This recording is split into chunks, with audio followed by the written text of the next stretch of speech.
Hola, ¿qué tal? Les habla la licenciada Jessica Palomeque y les doy la bienvenida a la materia de dinámicas de grupo.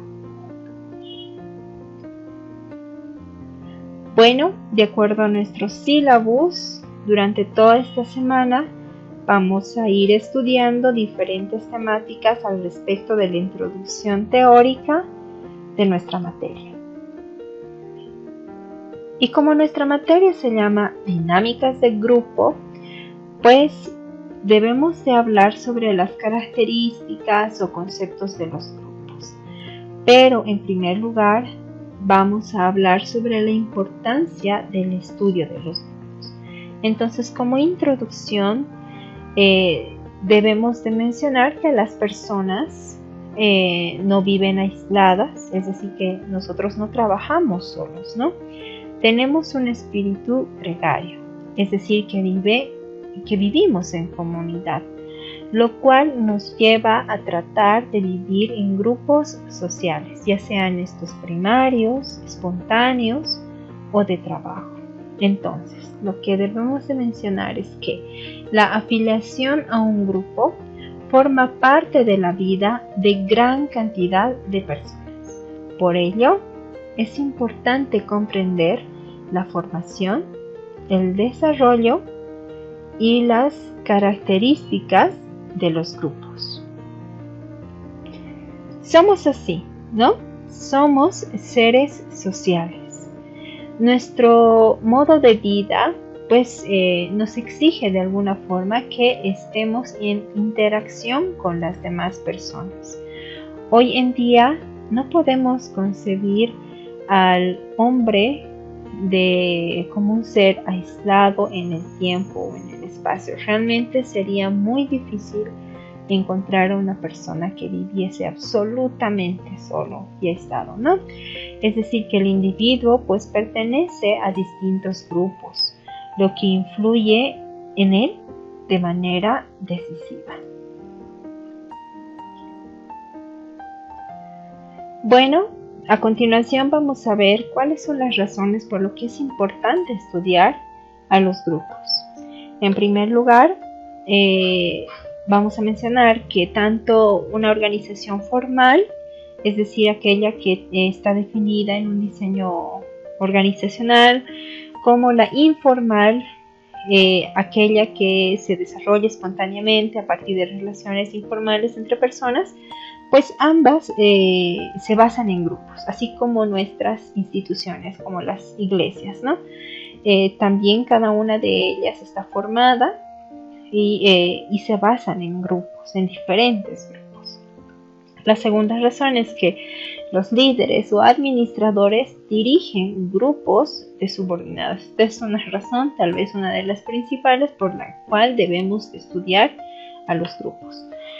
En tercer lugar, la participación en el grupo pues influye en el comportamiento de sus miembros. Esta también es una razón muy importante. Vamos a hablar tal vez más adelante sobre lo que es la influencia social. Vamos a continuar viendo otras razones más. En cuarto lugar, se dice que la influencia del grupo en cada persona es totalmente diferente. Por ejemplo, el grupo puede influir mucho en algunas personas y tal vez muy poco o nada en otras personas. Esto dependerá de diferentes características, como tal vez el tiempo, que más adelante vamos a ir desarrollándolas. La siguiente razón es que los grupos pueden ayudar a que la institución alcance sus objetivos o puede de alguna forma impedirlo, ¿no? Entonces, vean la importancia que es el estudio de los grupos. Y por último tenemos esta razón que dice: los grupos pueden perseguir objetivos discrepantes y tener conflictos entre sí o con las organizaciones. Estas razones pues son muy importantes para estudiar y comprender a los grupos, porque se relacionan muchísimo con la eficiencia, la eficacia de las organizaciones y de quién los dirige, es decir, ustedes como líderes.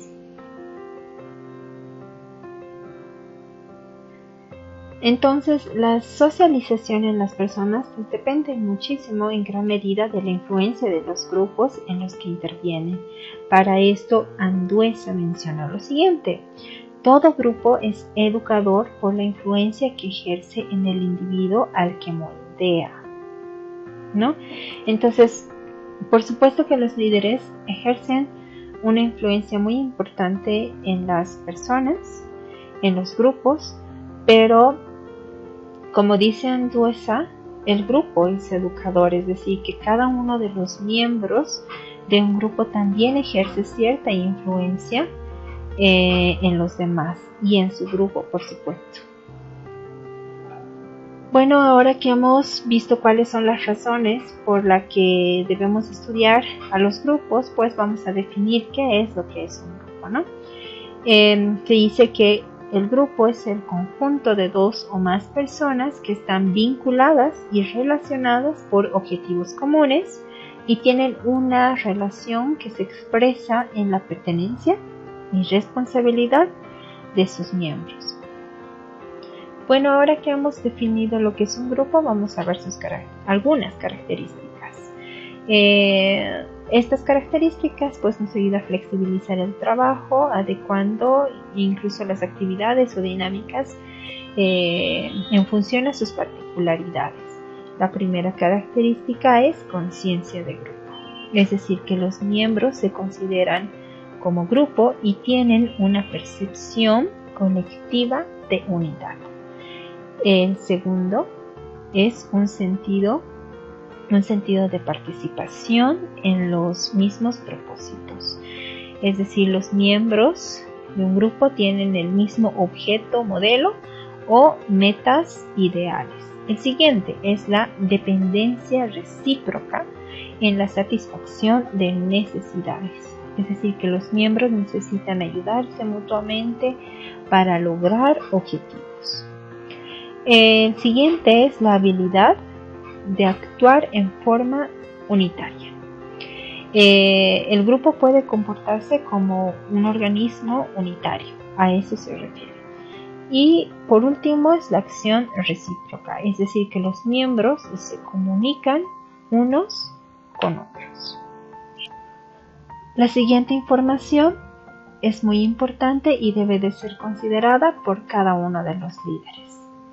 Sabemos ya que los grupos son una unidad, como ya lo habíamos explicado en las diapositivas anteriores. Es así por los objetivos comunes que los unen, pero como líderes también debemos de entender que los grupos son diversidad, por la personalidad específica de cada individuo que la forma.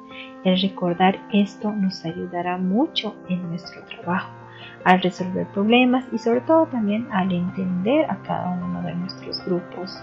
Al estar ustedes a cargo de grupos, cuando se genera o se presenta un problema, pues cometemos el error de que nosotros queremos que los individuos de nuestro grupo se comporten de una determinada forma o resuelvan ese problema de determinada forma, tal vez como nosotros lo haríamos o como un miembro del grupo lo haría. Ese es un error muy común.